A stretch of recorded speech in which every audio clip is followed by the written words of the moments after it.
Okay, folks, it's time.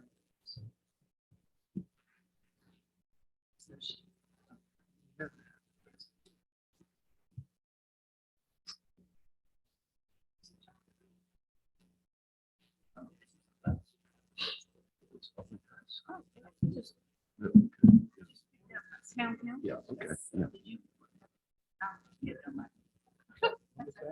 The Board of Commissioners I picked up over there.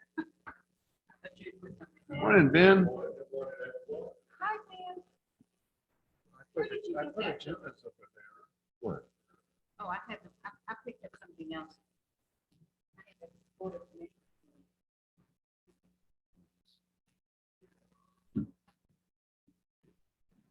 This, I had a minutes, agendas there on the end of the table. I don't know what Oh, wait, he gave me all three. Here, you may have one of mine. They're only 10 cents. I brought 7 of them. Yeah, check to the mail.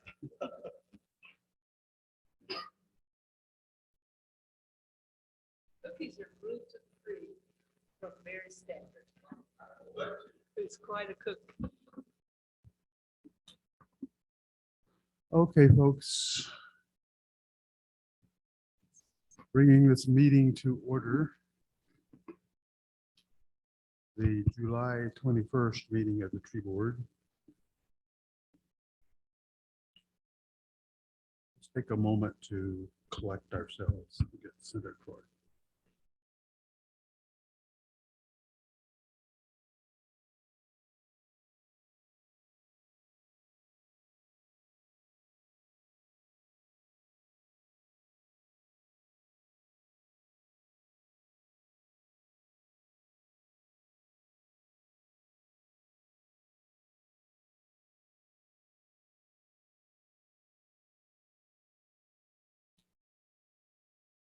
Okay. So, first item on the agenda is agenda adoption.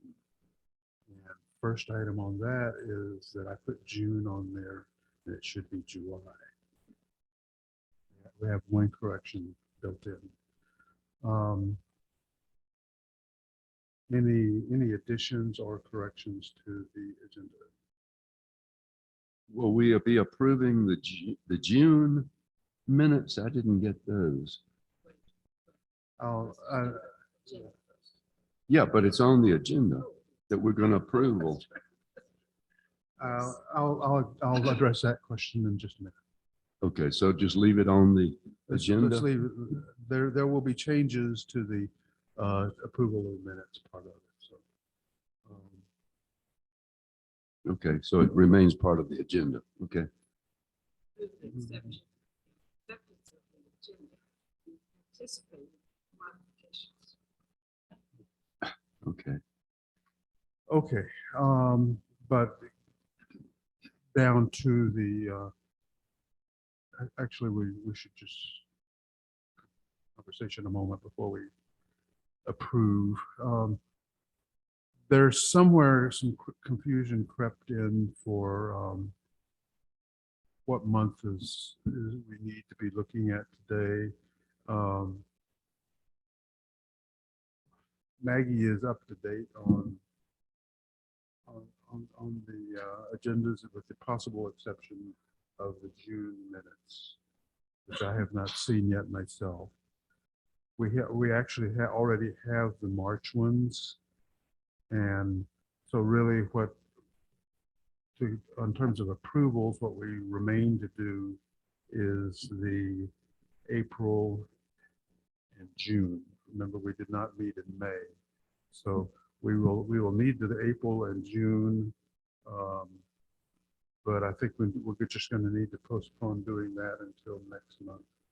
To get some dates straightened out. As soon as it's straightened out, I'll send everybody a copy of them, so you have those at hand. So the March is out. March, we have April we had last month, but Nike wanted to do some tweaks on it, so it was coming back to us for final approval. And May is not, we're not having May. June is the one that that may be still open. So.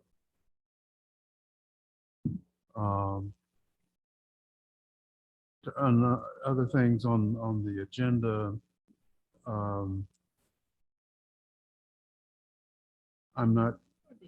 actually not come.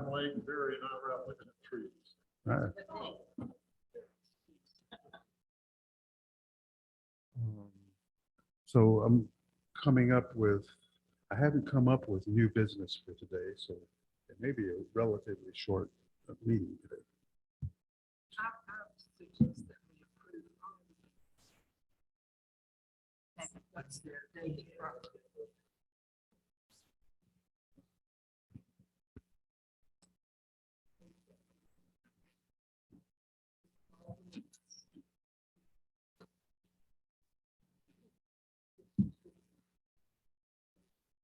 Okay. That's fine with me. Do we have approval of today's agenda with that I think that change? was already stated by Maggie. All those.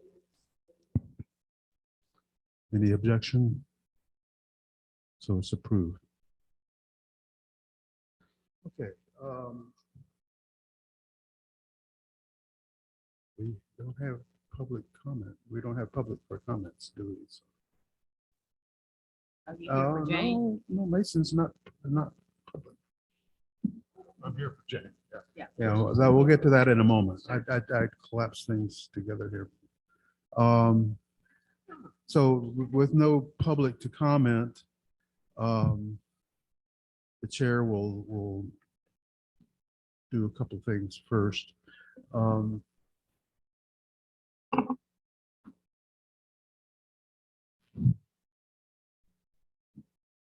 I have books. They're labeled books. One of them is labeled for tree board. And Daniel, one's labeled for town staff. Okay. This is the books about the forest. And one is labeled for town council. So Gene and I were mightily impressed by the ideas in this book. We decided to spread the joy. So, and I think it's well within the lines of thinking about the trees in our valley and what we need to be doing to be taking care of them in the long run. So, sharing books with you, encouraging you to pass it around within the group that's on the label. And we'll be maybe next month having a little more conversation about what it's about. Many forests are little dense forests. It's an approach that was invented by a Japanese guy, Chikawa or something like that. You select the species that are appropriate for the location.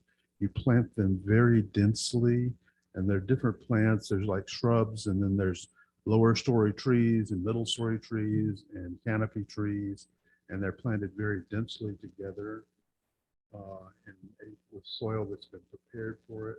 So what happens is this little forest grows very quickly, and you can have a mature forest from dirt to maturity in 10 years, complete with canopy and all of that. Not an old growth, of course, but well on the way. And it's being used in a variety of different ways. If you get into the book, you'll be able to. But I think it's really exciting. We have lots of trees here, but there are places where things need to be addressed. And this is one thing that I think you keep in mind as we do that. Of course, the town has the town right-of-ways, and there's also MRA, and there's also college. So we're also going to be reaching out to those groups to just everybody can kind of be aware of same things. Okay, And Brad, I see the need for this book and even with the philosophy, and I've started reading a copy you gave me 2 weeks ago. With Mary Nell Todd is the town's wilderness and open space. And then there's also the cottagers' deep wilderness and open space. And it's those that we have or the town has that will be able to do what this book, generates the excitement for. Families can do it. It can be classroom projects as we know it, but we do have a lot of trees, but there's a lot of places that are public and owned by the town that could have community involvement because those can be, the invasive plants need to be eradicated from them and then replaced with what this book suggests. So Okay. if we can get more copies, I know you're paying for these. I think it could be a book club discussion. Is what I look at this. that too, yeah, okay. So,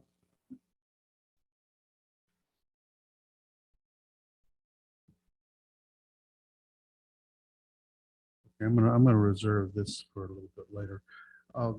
So the next item, there is Town Council Environmental Liaison. And so I want to introduce this fellow sitting here to my left, Mason Blake, who is here as the liaison with Town Council. Very welcome to be here. Glad to be here. I'm not sure that the occasion, I didn't understand this before, I guess, is that Jane is having surgery. Yes, in fact, she had surgery last week and they've got some other things going on. They thought it would be helpful for me to plug in. So this is until she's back and ready for it, or is this going to be an indefinite? No, that I don't know. We'll need to ask the mayor. So I serve at his Okay. pleasure. So. Well, We hope until she it has until he speedy. changes his mind, you're ours. Okay, that's great. You're very welcome. But I do think one of the things we have not done historically is, and when we're doing reports, is have a spot for feedback from the town council. And I think that would be an important thing to start including. Sure. So, at this point, you can say whatever you want to say. But nothing other than will report to the board that I was in the truck with Barry, heading around Montreat today, getting or helping approve trees that will be removed. They've identified Barry and it's Daniel and the rest of the staff have identified a number of trees that will be removed in the fall once we get, that gets on their schedule. I'll point out one thing that I don't know whether the tree board's particularly aware of or is discussed, and I'm not sure. So, but I was struck by the number of ash trees that we're going to be taking down and that are dead because of the ash borer. And I became aware about 6 months ago that our ash trees are fast becoming an endangered species of tree, particularly in the southeast. And I don't know what we do about it. I just bring it to this board's attention. It's certainly disconcerting that we're losing so many of this very beautiful and useful trees. So that's the end of my comfort. We haven't had much of a conversation about that, but I think most people on the board are aware of the things are happening with it. And I think it's important maybe to take some time and get ourselves up to date on that. Is anybody not aware of ash borer issues? I didn't know about it. Okay. So there's a beetle. It's a fairly large beetle. I actually saw one in the parking lot at the auditorium a couple of weeks ago. They're about an inch or so long, and they're a pretty shade of emerald. They're a very pretty little beetle, and they get into ash trees and they kill them, burrowing under the bark, and rather quickly a healthy, beautiful ash tree can be a dead tree.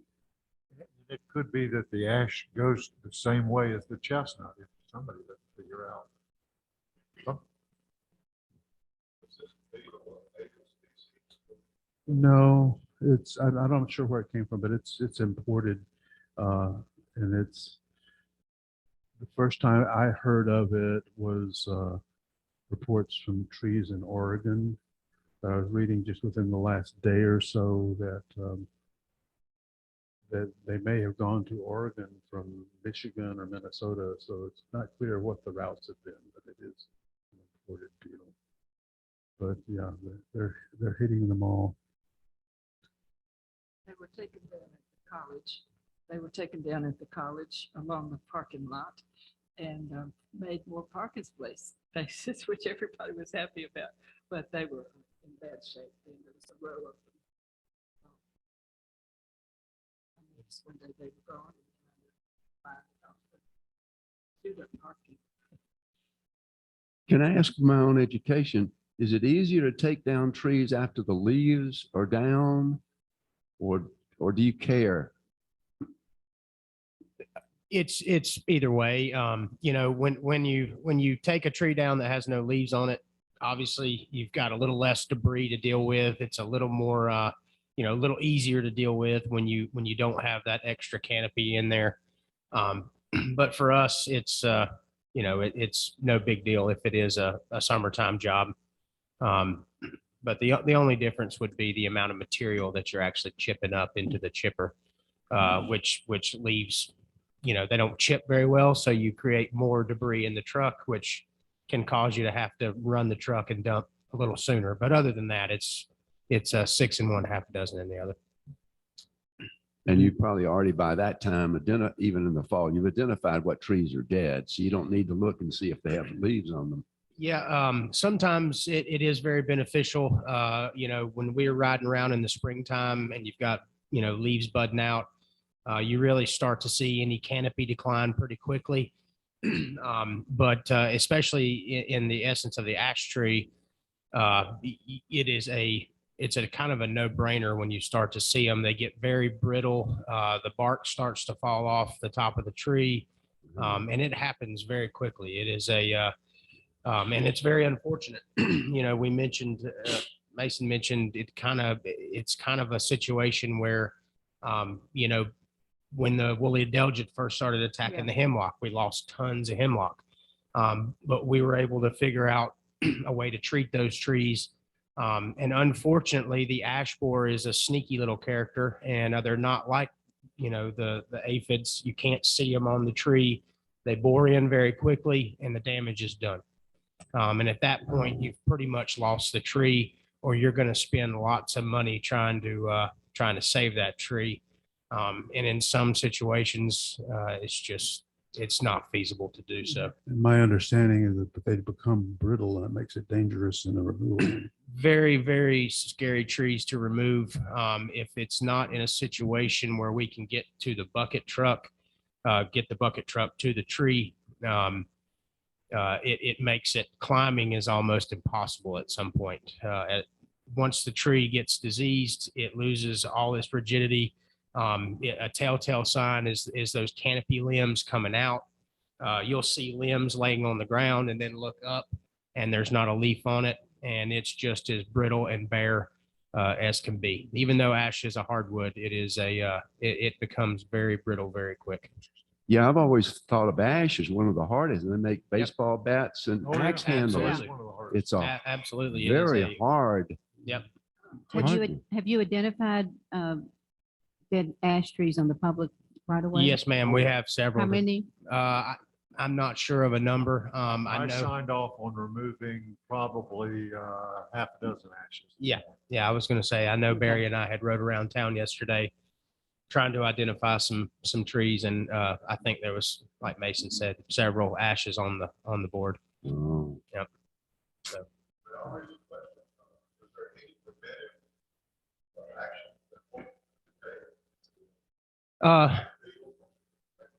You know, there is definitely preventative maintenance that you can do, but on the scale that we have here in Montreat, it would be incredibly hard to catch up with the beetles' damage and stop them before they're all, once you start seeing them, then you know the beetle is here. And they move on to the next tree. Once that tree is done, they just move on. And as many ash as we have in the forest here, we're kind of behind the ball, which everywhere is behind the ball. It's a very quickly, quick moving bug. Wow. And so once you kind of start seeing them in town, you've already kind of got behind the ball. And again, it's a very costly process to do. And there is never a guarantee that you're going to save that tree. Wow. Yeah, we've seen that cycle with volunteers and citizens back in the early 2000s, like 4 or 5 with the hemlock. Mhm. And that's been citizens rising up to say on my property, and then it led into our relationship with the Hemlock Restoration Institute, which is still very active and is involved with land care, as well as maybe turning the hemlocks over to the tree board soon. But I'm concerned about the ash. That's Yeah, it's a- unfortunate. It's a shame. Yep. All right, I'm going to bring us back to agenda, but we'll have some opportunity later on under old business to come back to some of these ash things. So I think if Mason, if you're done with things, okay. So let's move to town administrator. Ben, do you have a communication source? Thank you, Chairman Hester. I have nothing to add other than that Board of Commissioners met at their June regular meeting and adopted its fiscal year 22-23 year budget. And there were funds that were allocated for the tree board in reference to the American Chestnut Foundation, its membership. Yeah, the two things that we had requested was that the town spend $300 in maintaining the membership of American Chestnut Foundation. We could talk later about exactly the mechanism of doing that. And the other thing was just a little bit of money for incidental expenses. That's correct. Okay, Yes, sir. all right. So thank you. Thank you. This was actually one of my questions I came to the meeting. Great. Public Works.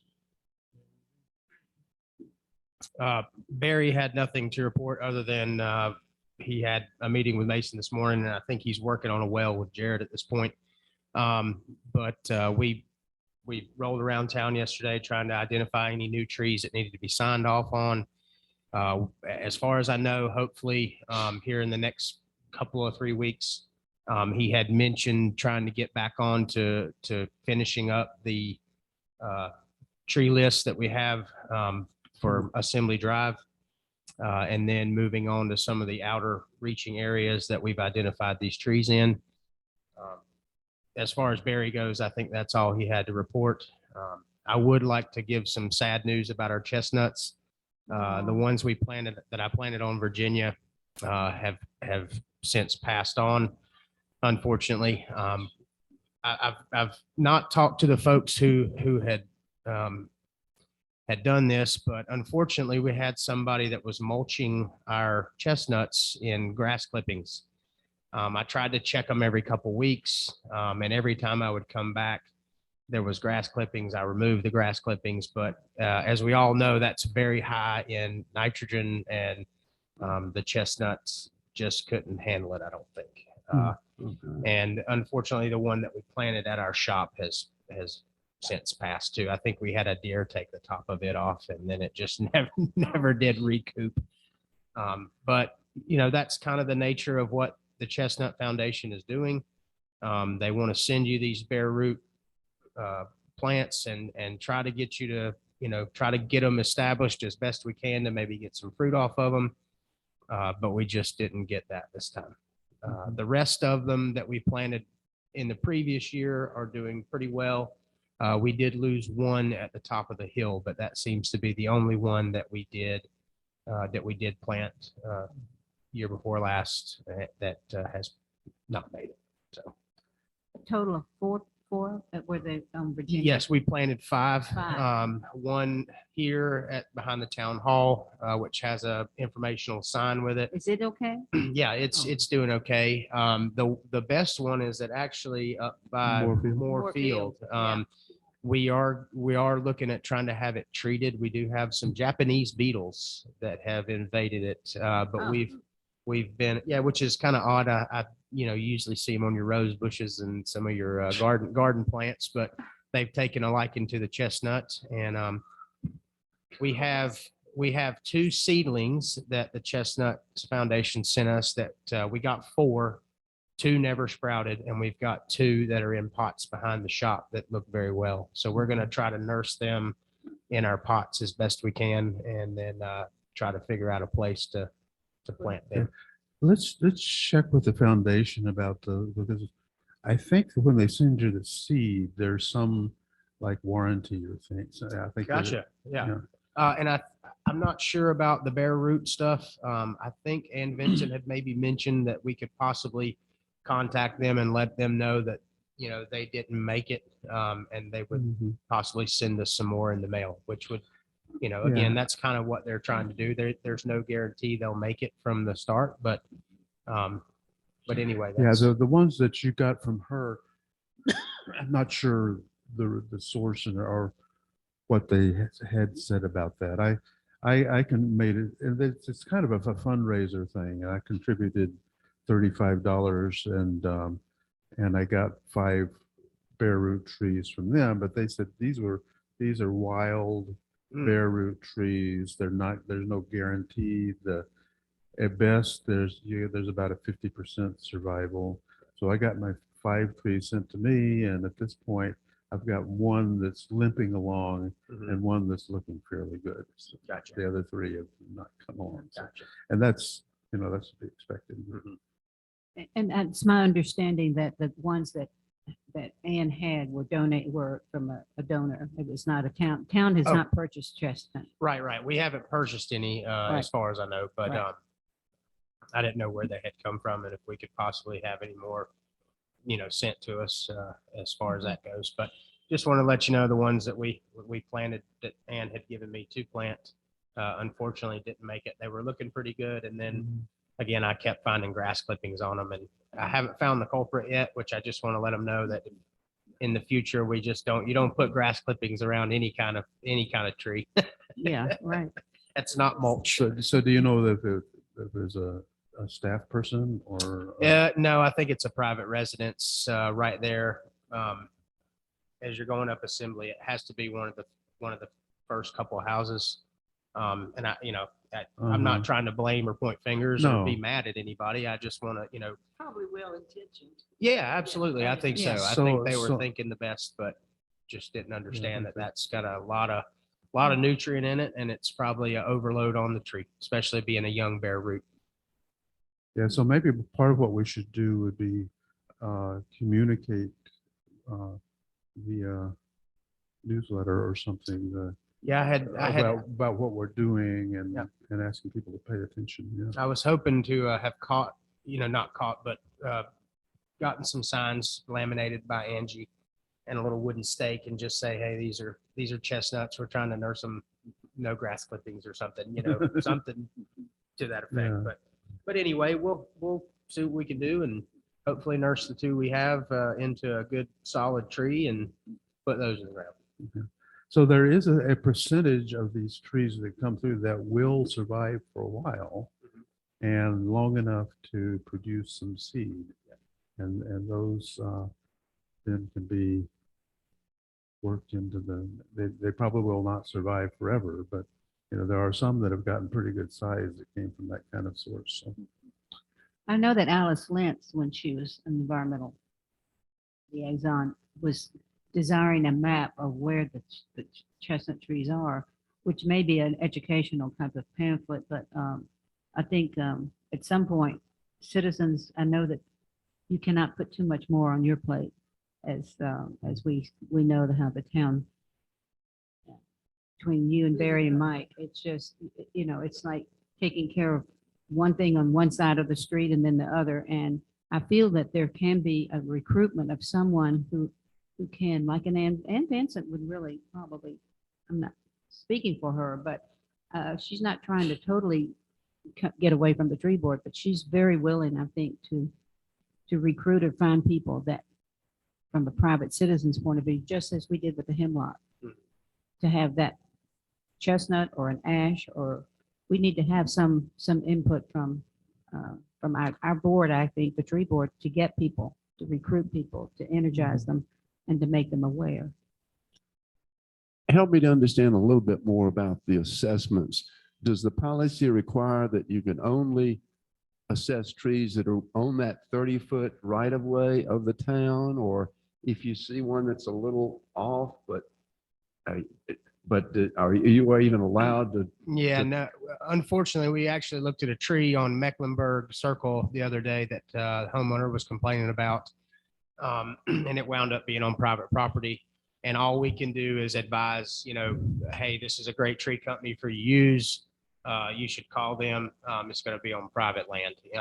Anything outside of town property, we do not. Or anything in the power line right of ways. We can't work around power. We have to have so many feet from the line to be able to operate without having a utility arborist license. Yeah, you have to have a special training to be able to operate around any kind of power. Yeah, I mean, that makes perfect sense. But, and you probably don't even have the time, if you see a tree that's really dangerous on a private piece of private property, you don't even have the time to go knock on the door, do you? No. No, not really. It's kind of one of those things. I had an opportunity to talk to somebody. We had a tree fall on Arkansas. The top came out of it. And I just quickly mentioned to the fellow who was renting the home at the time, I said, hey man, you'll probably want to contact the homeowner and let them know that tree is leaning toward the house. And if it were on my property, I'd want to have it taken down. So, Yeah, it's my understanding North Carolina law has, if your tree on your private property is dead and is going to maybe fall on an adjacent owner's property, that adjacent owner has to write in writing that tree, if it falls on my property, is not my problem. Yep. It's your problem. And if you don't, it's your problem if it's on if that tree does fall on your house. absolutely. And yeah. I want to say that this is something that this board should be thinking about, because we, as an advisor to the council, just on the newspaper today, the front page of that was this article about the suit of Biltmore. This very freak thing that happened. Family on vacation had just come onto the property and gone under the arch, and a limb fell out of a tree and killed the man in the tree. He was a New York Fire Department person. And there's a big lawsuit now about that, saying that Biltmore was negligent in attending to that particular tree. So, I think we need to be doing our due diligence and trying to make sure we identify what needs to come out, which is, it's an ongoing thing that we need to be. It is. And once we identify and sign off on a tree as being poor shape, poor health, once that tree is identified as a possible danger tree, we are legally liable for that tree. And just that tree in Biltmore had been guyed. It came up into a fork, and it split at the fork. And so what they did is they had an arborist take steel cable and guide that tree back together, because it was an old oak. It was a very old, old tree. And, as far as arborists, and I'm sure the folks at Biltmore who take care of those trees, they want to save them best they can. But, you have to look at it from that kind of point. Those cables didn't hold, and that tree split, and a major leader off of that tree crashed into the car. And so that's kind of where the suit is coming into. If that tree had, obviously that tree had previously been identified as possible danger, and they did what they could do to save it, and then it failed. Once you're on notice, you have a duty to act, period, like anything else. Mhm. Biltmore being the mother of all tree management systems, Oh, my God. So,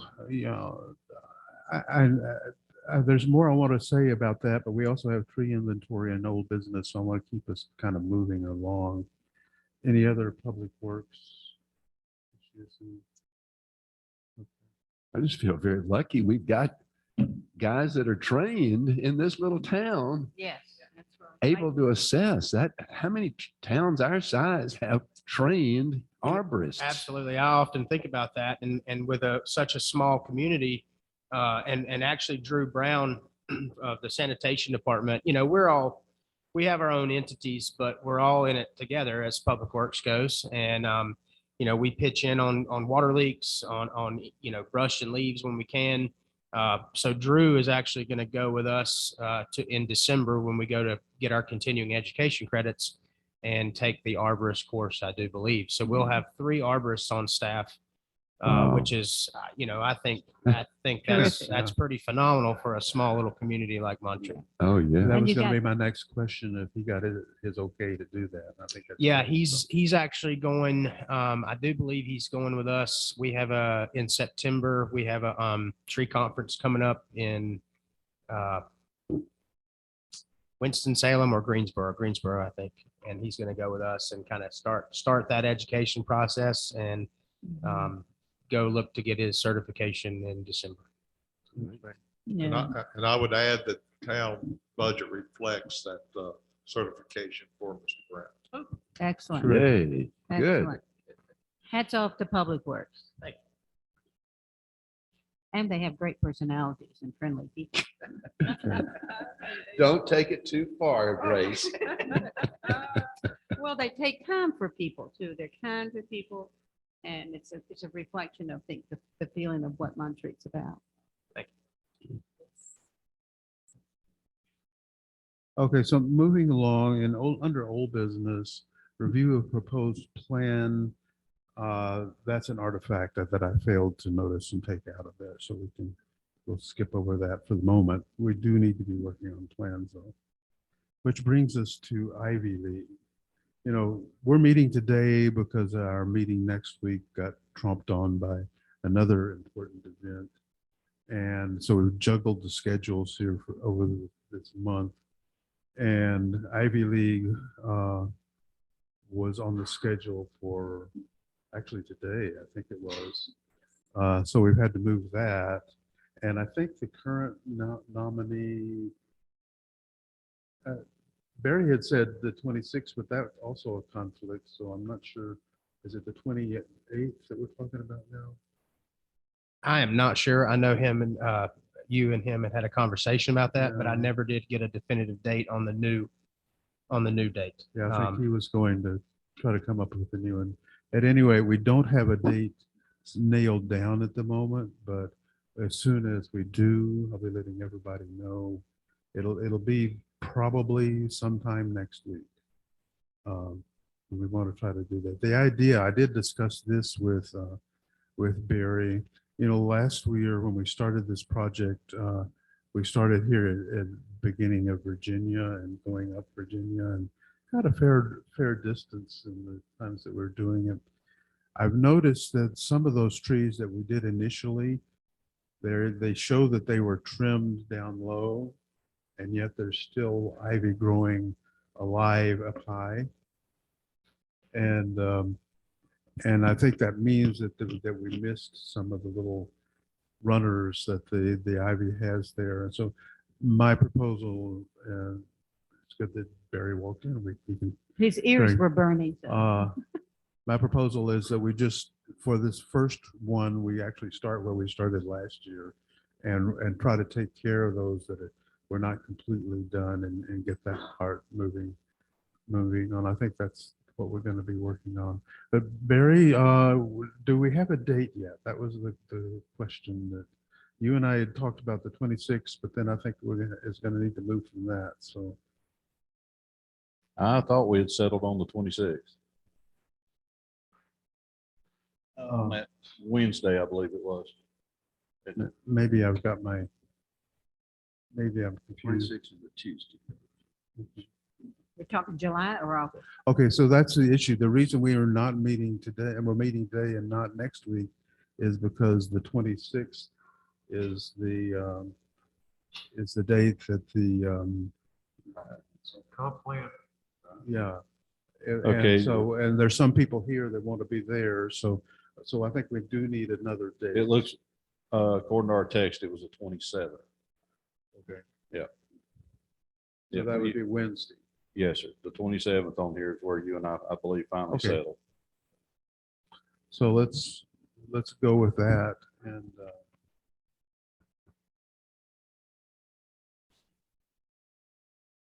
I think I volunteered to collect helpers for this at the cottagers meeting. So I'll try to be handed with a legal pad and get people to Okay. sign up for that. so that would be at, is it 9:30 or 9? I forget. I do believe normally it's been at 9:30, but I'm okay with 9 or 9:30. I'm 9:30 is flexible guy. fine. So 9:30 on the 27th at the bottom of Virginia. That will be the time And we can last tell time- volunteers. Last meeting, we talked about people bringing stuff and all the other things that were important for the volunteers to know. And Maggie, if you can let me know possibly how many volunteers you have, we can make sure Daniel's got plenty of hand tools or loppers or something like that in the truck too, and plenty of bags. So, And that truck will stay with us on the, you usually park it right there with them. Yes, ma'am. We'll be able to load everything into the back of the truck.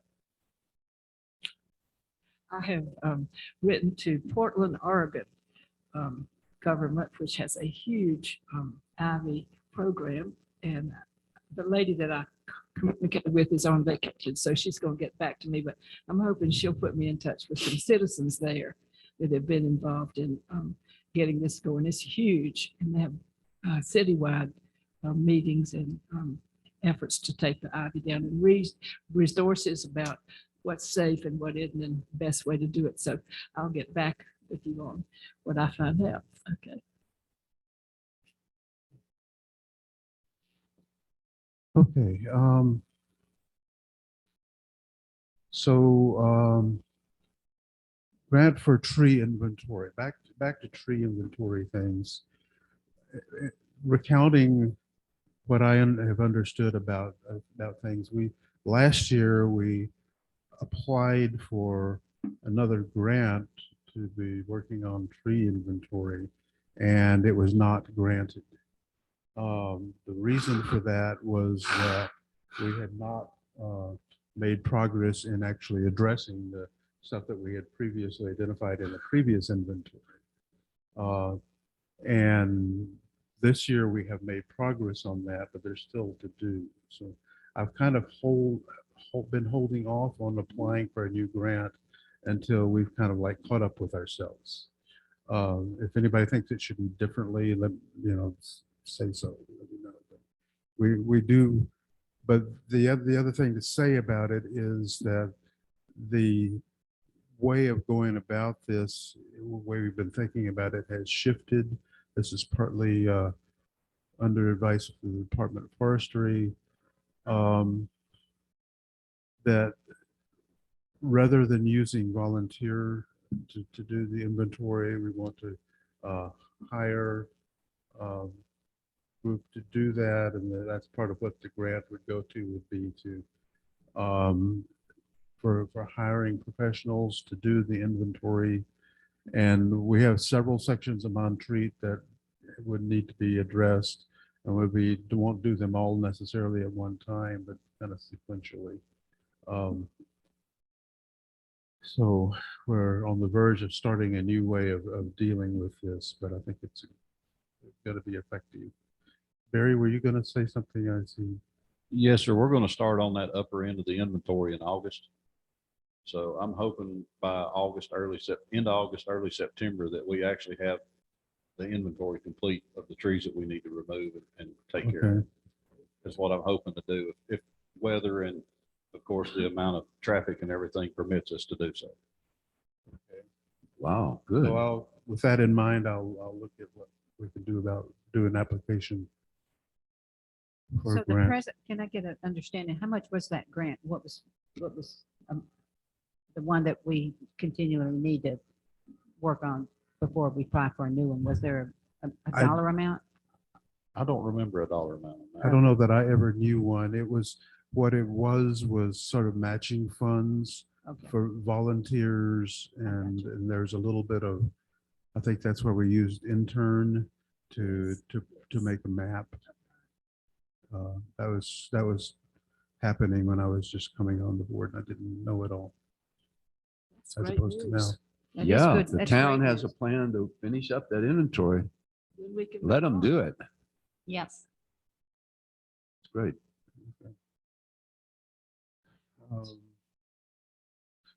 So pausing here, thinking, is there anything else around inventory and taking care of trees? Well, one thing I want to remind the board about is when we're talking about town right of way, what we've been looking at is right of way along the roads, which is probably the most important because I think the greatest vulnerabilities are there. But there are some fairly large bits of town right of way that are not along roads.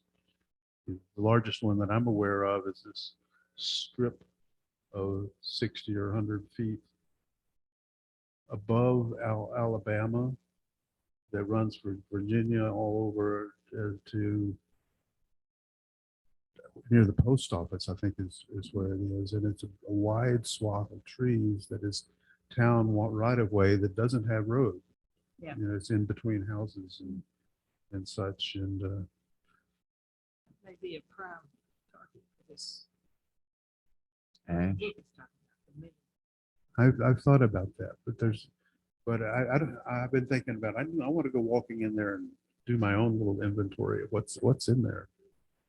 And that brings us to the wonderful map that Barry has, and it's that life size, I mean, it's a wall size map of the education of where people have private property near their own property as their neighbors, but that there are public lands that are being used. In fact, I think it's that area around just as you go up where they have the garden. I think that's all public up there too.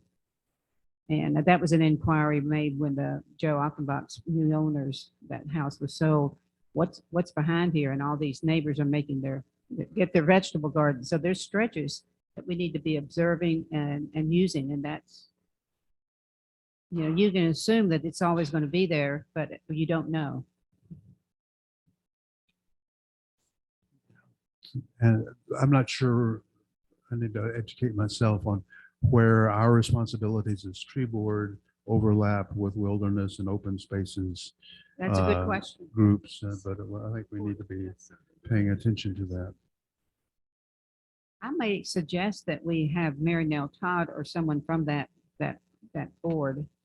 I know that Ann Benson is the Montreat Cottagers. So we're going to be having a meeting, wilderness and open space, and of course, Philip, you know about that, but I do think that at least get information or knowledge from that board. I don't know how many Okay. she has on it, but I know that 2 or 3 want to be on it. Okay. So things to think about, and I'll try to be answering some of those questions and talking to Mary Nell, for example.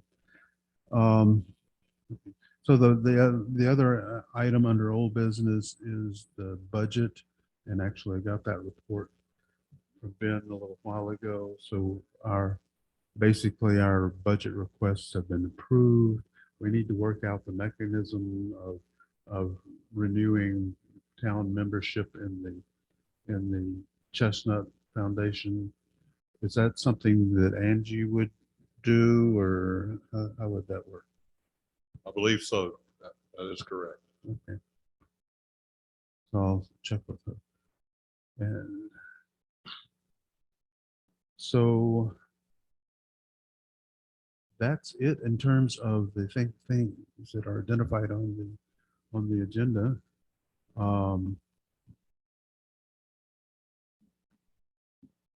any board members that want to address any particular thing? I just have a question that goes back to one that Tanner, not Tanner, but, well, Tanner Pickett wanted to know from Jason Nance as to the treatment of trees in the public realm. Are we continuing to treat or help out with hemlocks that are on public land? And the coordination of these entities, particularly the conference center, which is the owner of most of the land here in the Montreat, I still have questions about how to work together on that with identifying if the town says, and I know the conference center doesn't maybe also want to have anybody telling them what to do with their trees, but I do think that there is a reaching out because Jason had asked about the treatment of the town is currently doing to treat hemlocks. And now Yeah, we're, thanks for bringing that up. You and I had a conversation about this, that we need to make sure the board's aware of it too. Tanner Pickett was asking this question on behalf of MRA or MCC, I guess it is now, about what's happening with the hemlock treatment and who's involved. We don't really know the answer to the question, but as Grace and I were talking, it seems like it's timely to get that conversation going between people, since Land Care is umbrella organization that involves all the different entities. I was thinking that would start off with Land Care and try to pull in and have a hemlock conversation involving the different entities. But part of what's happening there also is that thinking has been shifting to that perhaps having the hemlocks being under, I've got ashes on my brain, having hemlocks under Land Care maybe doesn't make that much sense anymore. And perhaps we want to shift it over to a tree board responsibility. And we want to have some sort of time where that becomes an official decision. And that's, I think we're going to coordinate that together. I would like to put that on maybe our agenda for our next meeting. There's an excellent Hemlock Restoration Institute that is on top of everything regarding that. David Neal has been overseeing that, but he also wishes, and we're having this Saturday, information about the hemlocks at the Montreat Cottagers Inc. So there will be a lot of information, and just to have it on the agenda next week, we can Mhm. have some good discussion. Okay. Thank you, Brad. Great. And yes, the 23rd, is the, This Saturday, is that meeting, at 10 o'clock, but we're having the land care tables, Firewise, Bearwise, Mason just left. We got material for the public to, no one is speaking from Bearwise, but Nancy Midget will be there with her Firewise. We have a tree board table can be put up as Ann has had in the past, if you would yeah. choose to do so. I think all your materials are very similar to what you had at the native plant sale. I do have a lot of those materials, and I am planning on being there. That was going to be Excellent, the other thing yeah. I would do, is invite board members to put in appearance. I don't think they'll make it a requirement of any sort, but it would be great to have different board members be there at least for part of the time. Basically, it'd be before and after the meeting. Yeah, around 9:30, many people start arriving for the 10 o'clock business meeting till 10 to 11, but there can be no announcements regarding any of our displays. But I do think that if you're hanging around near, if you see Brad, hang out over there and trying to encourage people to take a look at whatever the material you have, and even educational pamphlets that we've had in the past. Right. Okay. So, anything else? Wonderful having there. Okay, Thanks so again for all you do. thank you very much. And you see the, barring anything coming up as it did this month, the next meeting will be August 23rd here in this room. Move we adjourn. So move. Yeah. Thanks, everybody. Oh, I'm just gonna pass this out, ask board members to look it over. This is the best I've been able to do. What's involved in, yeah.